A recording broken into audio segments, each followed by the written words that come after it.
నేను మనస్సు కాదు, బుద్ధి కాదు, అహంకారం కాదు, చిత్తం కూడా కాదు.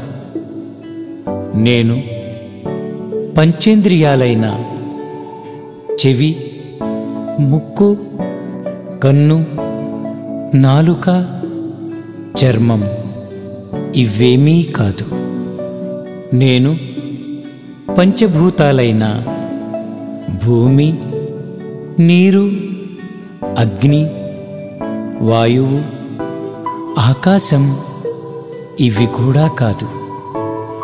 నేను చిదానంద రూపాన్ని. నేను శివుడిని.